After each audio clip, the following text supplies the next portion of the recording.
காலையில் கத்தாரில் காபி, மதியம் மலேசியாவில் சாப்பாடு, இரவில் மூரார்பாது ஊரோடு என்று தனது கைபேசி மட்டும் உள்ளங்கை அளவல்ல, உலகத்தையே உள்ளங்கை அளவாக தினமும் உலகை சுற்றி வரும் இளம் தொழிலதிபர், உழைப்பால் உயர்ந்தவர், சிந்தனைவாதி, சமூக செயற்பாட்டாளர், மறைந்த ஊராட்சி மன்ற தலைவர் ஷஃபியுல்லா அவர்களின் புதல்வர், எங்கள் அமைப்பின் முதன்மை ஒருங்கிணைப்பாளர் ஜனாப் அபுபக்கர் ஷஃபியுல்லா அவர்களை உங்கள் முன் வரவேற்புரை நிகழ்த்த அழைக்கின்றோம்.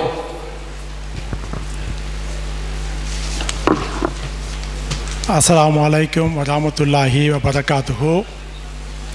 எல்லா புகழும் வல்ல இறைவனுக்கே, நபி ஸல்லல்லாஹு அலைஹி வஸல்லம் அவர்களுக்கு ஸலவாத் சொன்னதாகவும், இங்கு அழகான முறையில் வரியை தந்து அமர்ந்து அமைதி காத்து நம் இளைய சமுதாயம், இளைய மக்கள் மற்றும் ஊர் பொதுமக்கள் மற்றும் மாணவ மாணவிகள், பெற்றோர்கள் அனைவர்களுக்கும் அன்பார்ந்த சலாமையும், மேலும் இன்ஷா அல்லாஹ் இன்ற நிகழ்வுக்கு வருகை தந்திருக்கும் வெளியூரிலிருந்து பாம்பே மற்றும் பெங்களூர் மற்றும் ஊர் பொதுமக்கள், வெளியூரிலிருந்து மற்றும் திருச்சி, கோயம்புத்தூர் மற்றும் ஒரு சில முக்கியஸ்தர்கள் வந்து நம் அனைவருக்கும் சிறப்பான முறையில் இந்த நிகழ்வை நடத்தி கொடுப்பதற்காக வேண்டி வந்திருக்கின்ற அனைவர்களுக்கும் வருக வருக என்றும் என் அன்பான சலவாத்தை எங்கள் குழு சார்பாக மூதாபாது முஸ்லீம் கல்வி வழிகாட்டி அமைப்பின் சார்பாக உங்கள் அனைவருக்கும்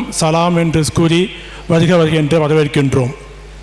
அடுத்து இன்ஷா அல்லாஹ் இன்றைய நிகழ்வு மிக அமைதியான முறையில் முழுக்க முழுக்க நமது ஊரை சார்ந்த நம் சமுதாய இளம் மாணவ மாணவிகளுக்கு, குறிப்பாக 9வது முதல் 12வது வகுப்பு உள்ள மாணவர்களுக்கான சிறப்பு நிகழ்ச்சி, முழுக்க முழுக்க கல்வி சம்பந்தப்பட்ட விஷயங்கள் நடக்க இருக்கின்றது. இப்போது சிறு தனித்திறன் போட்டி நடக்கும். அதுக்கு அடுத்தபடியாக பேச்சாளர்கள் அவர்களுக்கு உயர்கல்வி சம்பந்தப்பட்ட விஷயங்களை பேசுவார்கள். அதில் சில சந்தேகங்கள் எழும்பப்படும். சந்தேகத்துக்கான கேள்விகளை உங்களிடமிருந்து கேட்கப்படும். அடுத்தபடியாக நிச்சயமாக பேச்சாளர்கள் முடிந்த பின்பு தேவையான அனைத்து விஷயங்களையும் நம்ம தலைவர் சொன்ன மாதிரி அமைதியான நடத்த முடியும் மாதிரி உங்கள் அன்புடன் கேட்டுக்கொள்கின்றோம். நீங்கள் அனைவரும் வந்ததற்கு மிக மிக நன்றியை கூறி வரவேற்பு கூறி முடித்துக் கொள்கின்றேன். இன்ஷா அல்லாஹ்.